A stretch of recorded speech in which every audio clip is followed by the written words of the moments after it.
In this video, I will show you how to send direct message on Twitter.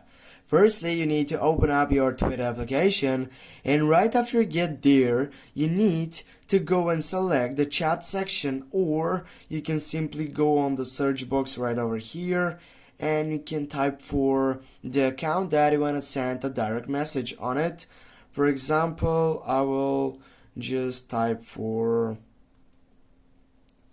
this one, and I will go with, I will first scroll right down. I will go with this person or this account.